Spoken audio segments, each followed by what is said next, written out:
खबर गाजियाबाद से, जहां पर एक अस्पताल में शादी समारोह का आयोजन किया गया, लेकिन इसके पीछे का कारण क्या रहा वो आपको रिपोर्ट के जरिए दिखाते हैं।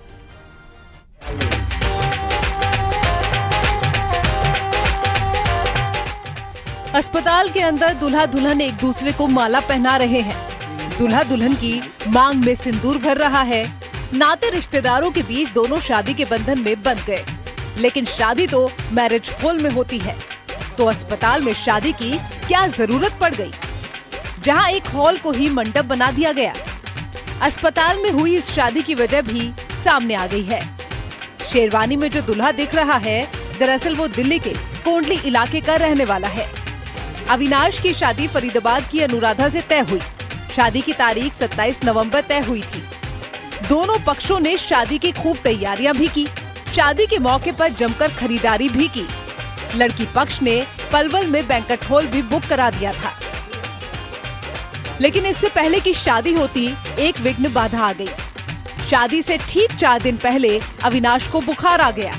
अविनाश जब डॉक्टरों के पास गया तो उसे टेस्ट की सलाह दी गई, जिसमें अविनाश को डेंगू निकला और 25 नवंबर को उसे गाजियाबाद के वैशाली के अस्पताल में भर्ती करा दिया गया। अविनाश की प्लेटलेट्स गिरते गिरते 10,000 तक पहुंच गई, जिससे अविनाश को रिकवरी में दिक्कत आ रही थी। डॉक्टर किसी भी सूरत में उन्हें डिस्चार्ज नहीं कर सकते थे। दोनों पक्षों की तरफ से शादी के कार्ड बांटे जा चुके थे। मंडप बुक हो चुका था। हलवाई की तैयारियां शुरू हो चुकी थी। ऐसे में शादी को टालना भी संभव नहीं हो पा रहा था। दोनों घर वाले बेहद ही परेशान हो गए, क्योंकि दोनों तरफ से शादी से पहले खर्चा भी बहुत हो चुका था। ऐसे में अस्पताल में ही शादी करने का फैसला लिया गया। दोनों पक्ष मान गए। परिजनों ने अस्पताल प्रबंधन को वहीं पर शादी करने का आवेदन दिया। आखिरकार अस्पताल ने इसकी मंजूरी दे दी। इसके बाद 27 नवंबर के दिन ही दोनों पक्षों के 10-10 लोगों की मौजूदगी में शादी हो गई। बाद में दूल्हा दुल्हन ने बड़ों का आशीर्वाद लिया और इस तरह से अविनाश और अनुराधा की शादी अस्पताल में राजी खुशी संपन्न हो गई।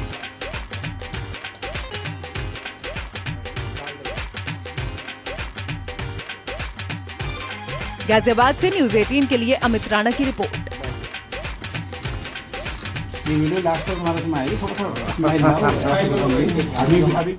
विकास नगर से 6 किलोमीटर दूर एक ऐसी जगह है जहां पर कुड़िन शासक शील वर्मन ने अश्वमेध यज्ञ किया था, लेकिन आज भी ये जगह लोगों के लिए अनजान बनी हुई है। देखिए रिपोर्ट।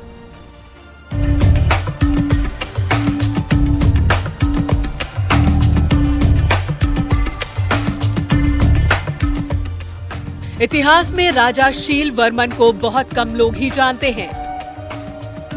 कुड़िन शासक शील वर्मन का शासनकाल 3री शताब्दी का है। कुड़िन शासक उत्तराखंड के कुछ भूभाग पर शासन करते थे। शुरुआत में वो मौर्य शासकों के अधीन थे, लेकिन मौर्य वंश के पतन के बाद कुड़िन शासक ने अपना राज्य बनाया था। विकास नगर से 6 किलोमीटर दूर जगत ग्राम में शील वर्मन का अश्वमेघ यज्ञ स्थल है।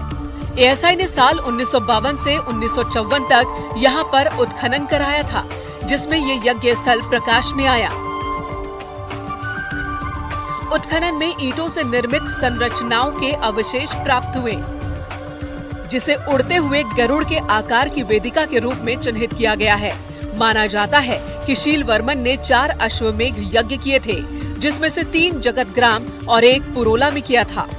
जो बाड़वाला का जो इतिहास है, इसको हम जगत ग्राम से जानते हैं, सब लोग जानते हैं।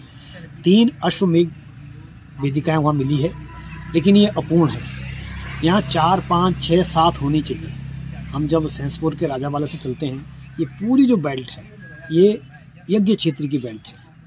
इन 3 अश्वमेघ, तो इनके बारे में तो शिव भवानी और शील वर्मन का नाम आता है। कुछ इतिहासकार इन दोनों को एक भी मानते हैं, लेकिन अधिकांश लोग इन्हें 2 मानते हैं। 3री शताब्दी का यज्ञ है। इन 3 के बाद भी एक पुष्यमित्र हुए हैं, इतिहास में नाम है पुष्यमित्र का, उन्होंने भी यहाँ यज्ञ किया है।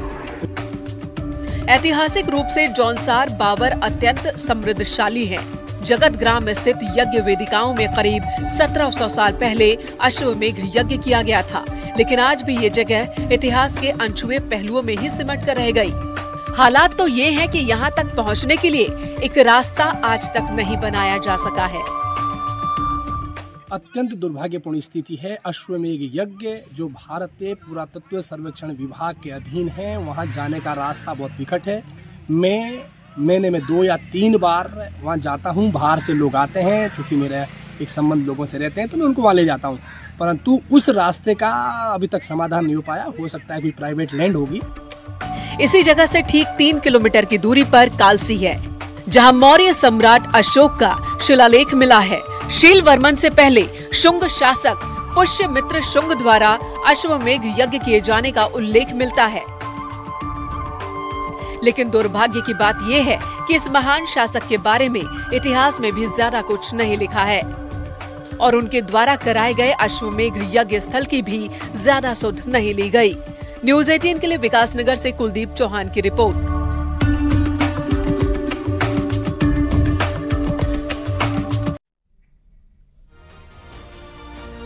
और अब खबर कानपुर से है, जहां पर दिल्ली पुलिस सिपाही भर्ती परीक्षा में पकड़े गए सॉल्वर और अभ्यर्थी मामले में अहम खुलासा हुआ है। 3 लाख में सौदा तय हुआ था। 1 लाख एडवांस लेकर सॉल्वर बिहार से पहुंचा था। आपको बता दें कि महाराजपुर थाना क्षेत्र में 3 मामलों में ये सामने आ चुका है और पिछले 15 दिन में आईटीबीपी के फ्रेडमैन और दिल्ली पुलिस सिपाही भर्ती परीक्षा में सेंधमारी के 3 मामले सामने आ चुके हैं। फिलहाल अन्य सदस्यों तक पहुंचने की जो टीम है वो लगातार कोशिश कर रही है। हालांकि कुछ लोगों को अभी हिरासत में भी लिया गया है।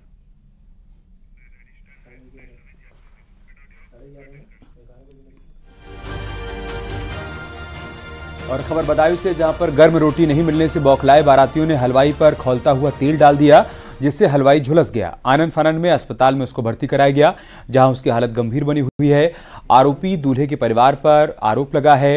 ये मामला मूसाझाग थाना क्षेत्र का है, जहां पर रस्म के बाद बाराती खाना खाने के लिए इकट्ठा हुए और देर रात तक सभी ने खाना खाया, जबकि दूल्हे का चाचा समेत कुछ लोग रात में खाना खाने के लिए पहुंचे। वेटर ने खाना लगाया तो रोटी गर्म नहीं थी और गर्म रोटी नहीं होने की बात पर वेटर ने कहा कि अब फिलहाल यहां पर गर्म रोटी नहीं बन सकती है, और इसी बात को लेकर चाचा समेत उसके 3 दोस्त भड़क गए। गुस्से में दूल्हे के चाचा और उनके साथियों ने मारपीट के बाद कढ़ाई का तेल हलवाई के ऊपर फेंक दिया।